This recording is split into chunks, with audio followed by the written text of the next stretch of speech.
Olá, galerinha! Hoje nós vamos fazer o estudo das populações. O que é uma população? É um conjunto de indivíduos da mesma espécie, e que vivem no mesmo lugar. Então, para realizar esse estudo das populações, nós vamos fazer alguns cálculos simples, tá? O primeiro cálculo se chama densidade populacional.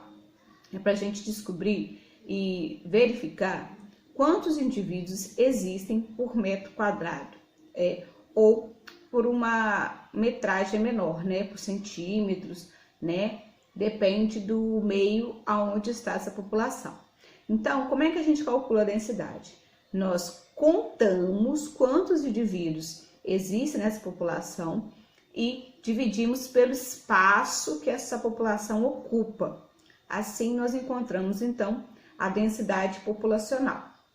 Outro dado também que nós podemos realizar quando nós estamos estudando uma população é observar as taxas de crescimento dessa população. Então, para verificar a taxa de crescimento, ou seja, como essa população está crescendo, nós podemos calcular a taxa de crescimento bruto. O que é a taxa de crescimento bruto? É só a gente pegar, determinar um tempo, por exemplo, nós vamos calcular a taxa dentro de um ano, Então, em janeiro, 1º de janeiro, nós vamos contar quantos indivíduos tem essa população. Depois, dia 31 de dezembro, no final desse período, no final do ano, nós vamos contar de novo quantos indivíduos existem nessa população. E aí nós vamos diminuir a contagem final de indivíduos, menos a inicial e dividir pelo tempo estimado. No caso aqui do exemplo que eu estou dando para vocês, um ano. Então, esse valor que nós encontrarmos será a taxa de crescimento bruto dessa população. O quanto que essa população está crescendo dentro de um ano. Então, quando nós estudamos então uma população, além da taxa de crescimento bruto, nós também podemos encontrar a taxa de crescimento relativo, para comparar duas populações, por exemplo. Então, como que a gente realiza esse cálculo?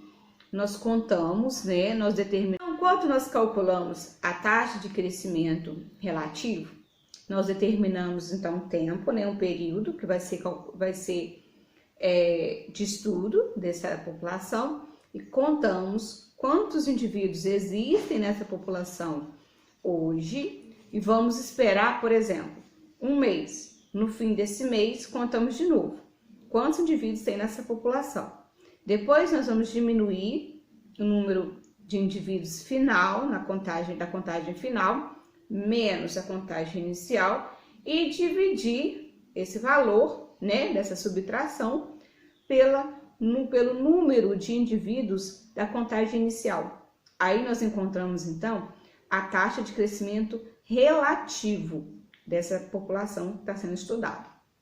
Agora, alguns fatores, que vão interferir se a população vai crescer ou vai diminuir são, por exemplo, a natalidade, que é a taxa de nascimentos de indivíduos, a mortalidade, que é a taxa ou valor, mais fácil para entender, o valor de indivíduos que morrem nessa população, independente de qual seja essa população, de qual tipo de ser vivo tá? A taxa de imigração, ou seja, indivíduos dessa mesma espécie que vêm de outros lugares para fazer parte dessa população, para viver no mesmo lugar que essa população, e a taxa de emigração, a quantidade de indivíduos que saem dessa população e vão viver em outros ambientes. Então, esses 4 fatores influenciam nas taxas de crescimento de uma população. E esse crescimento da população pode fazer curvas, pode ser representado por curvas. E quando a gente fala de uma população num determinado local, o que também vai influenciar nessa curva de crescimento?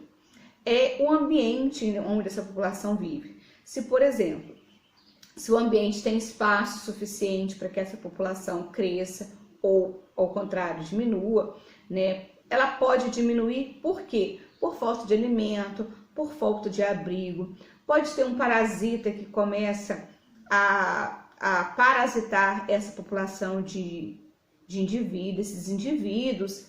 Pode ter também predação, por exemplo, pode vir outra população de predadores que se alimentem desta população. Então, o meio em si, aonde essa população habita, vai influenciar muito nessas curvas de crescimento.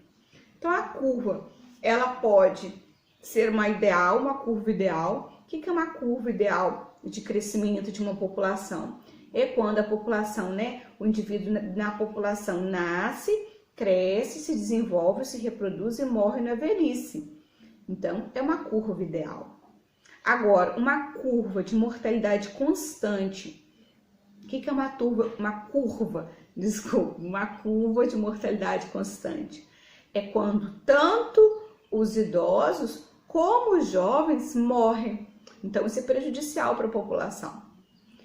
Agora, uma curva ainda pior, é uma taxa de mortalidade jovem elevada. Ou seja, o indivíduo nem chega à maturidade, nem chega à velhice. Ele morre antes de chegar à velhice. E essa curva, independente da população que seja, é muito prejudicial.